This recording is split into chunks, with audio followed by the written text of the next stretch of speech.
그러나 한쪽 눈으로 세상을 바라보면 얼마나 위험한 판단을 할 수 있는가에 대한 지적만 잠시 하고 지나가도록 하겠습니다. 우리 법제처가 내놓은 헌법주석서 3권 606면을 보면 소추의 개념은 일반적으로 기소와 같은 의미로 이해가 된다.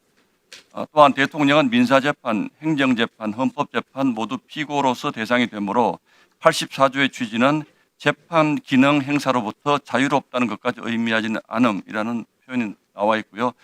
2017년도에 홍준표 당시 자유한국당 후보가 재판이 진행 중이었는데 그 당시에 헌법학자 10명을 대상으로 조사를 했더니 임지봉 교수 불소추 특권의 범위는 좁게 해석하는 게 옳다. 재임 기간 이전의 소추까지 적용해서는 안 된다. 이분은 아시는 것처럼 상당히 민주당 성향의 분이고요. 자, 노동일 교수 대통령이 됐다고 진행 중인 재판을 중지하는 건 법 앞에 평등 원칙과 배치된다. 전학선 교수는 이미 소추된 사건은 대통령의 재직 중 불소추 특권과 상관없다. 제가 무슨 책을 지금 다 언급하지는 않겠습니다만 이렇게 잠시만 보더라도 많은 학설들이 대립하고 있다는 것이 사실입니다. 행정처장님 아까 이 부분에 대해서는 어떻게 대답을 하시겠습니까? 예, 제가 누누이 말씀드렸지만 여기에 대해서는 여러 가지 학설이 존재하는 것으로 알고 있고 다만 그중에 지금 현재 계류 중인 재판의 재판부에서는 재판까지 포함하는 것으로 해석했기 때문에 중단한 것으로 알고 있다고 말씀드렸습니다.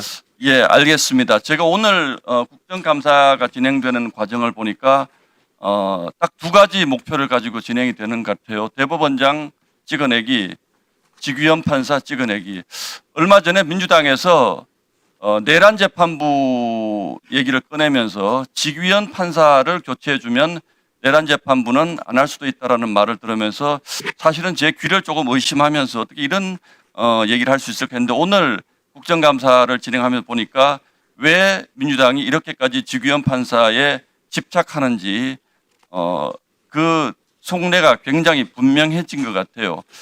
조금 전에도 뭐 그런 그 지적이 있었습니다만 지금 이 사건 내란 재판 사건은 기본적으로 공수처 수사권 없는 공수처의 기소가 굉장히 큰 법적인 쟁점으로 대두할 가능성이 높습니다. 그래서 조금 전에 뭐 시간 단위냐 일 단위냐 체포영장 체포 풀어주는 것에 대해서 논란을 하시는데 나경원 의원님도 그 부분을 지적을 하셨습니다만 직위원 판사의 그 판결문을 보면 그 공수처의 불법 수사 공수처가 과연 대통령의 내란 사건을 수사할 수 있는 자격이 있는 것인가에 대해서 의문을 해소하는 것이 필요하다 이렇게 지적을 하고 있습니다. 저는 이 부분을 보면서 민주당이 이 재판이 이대로 진행되었을 때 본인들이 원하는 재판 결과가 안 나올 가능성에 대한 공포감을 가지고 있는 것 같아요. 그래서 이렇게 집요하게 직위원 판사의 교체를 요구하고 또는 문제가 생겼을 때 탄핵하겠다는 의미로 저희는 받아들일 수밖에 없고 법원에 대해서도 제가 한 말씀 좀 드릴 말씀이 있습니다.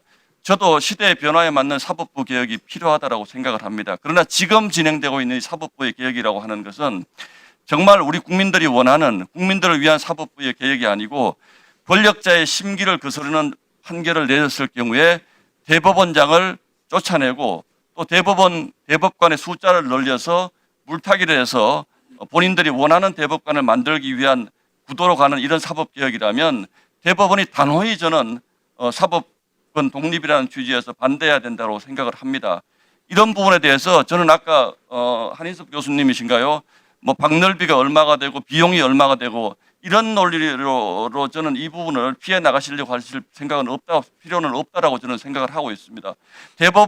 법원의 독립, 사법권 독립에 침해되는 이런 권력이 최고 권력자의 불리한 판결을 했다는 이유로 사법 개혁을 거론하고 거기에 따라서 대법원장을 찍어내려고 하고 판사를 찍어내려고 하는 이런 것에 대해서는 저는 대법원이 분명한 목소리를 내주셨으면 좋겠다는 생각을 합니다. 어떻게 생각하십니까? 예, 위원님 말씀이나 또 제가 늘 존경하는 우리 한인섭 교수님 말씀이나 우리가 본질적이지 않은 부분, 그런 부분은 우리가 일반 시민들과 함께하는 입장에서 모든 기득권을 내려놓아야 된다는 이런 말씀에는 전적으로 공감합니다. 거기에 대해서는 어떤 거부감도 저희들은 가지고 있지 않습니다.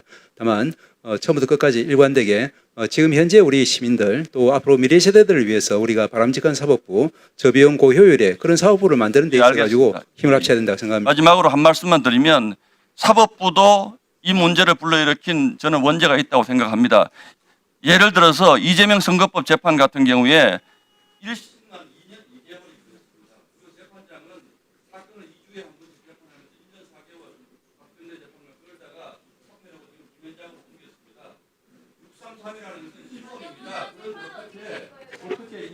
2개월 끌고 2심은 그야말로 전혀 알 수가 없는 논의로 1심 통계를 뒤집었기 때문에 저는 이런 부분에 대해서 사법부가 이렇게 했을 때 2심에서 전혀 이해할 수 없는 국민들이 아까 국민들 좋아하지만요. 국민들이 납득할 수 없는 이런 판결로 무죄를 선고했을 때 민주당은 과연 사법개혁을 해야 된다고 주장을 했습니까? 그때 환호하지 않았습니까? 그리고 대법원에서도 상고심 기일을 신속하게 잡았을 때 이재명 대통령뿐만 아니라 여러분들이 이거는 무죄로 대통령의 이재명 후보의 발걸음을 가볍게 해주기 위한 결정이라며 환호하셨지 않습니까? 그 증거 화면들이 다 남아 있습니다. 어떻게 이렇게 그때 다르고 그때 다르고 이렇게 얘기를 합니까? 2심이 무죄였으니까 2심 무죄는 당연히 무죄라고 2심 무죄는 생각해요. 대법원에서 무죄해야 됩니까? 2심이 무죄 아니에요? 아니 2심이 그러면 무죄. 7만 쪽 읽어보지 않고 왜 무죄를 합니까? 2심이 그러면? 무죄 아니에요? 그런 논리라면 자, 그러니까 7만 쪽 자, 읽어보고 정리해 주세요. 신동욱 의원님 정리해 주시기 바랍니다. 앞뒤가 안 맞긴 뭐가 안 맞아요. 했었어야죠. 자, 다음 질의 순서는 박균택 의원님이십니다.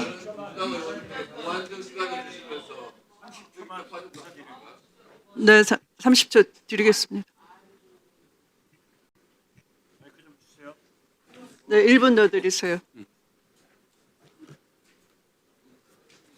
맞습니다. 지금 일부 의원들이 공수처는 내란 수사권이 없습니다. 그렇기 때문에 공수처는 내란 수사권을 가진 경찰과 군수사기관과 합동 수사를 했기 때문에 하등의 하자가 없다 하는 것을 말씀드립니다. 이상. 네, 수고하셨습니다. 자, 그러면 다음은 박균택 의원님 질의 순서가 되겠습니다.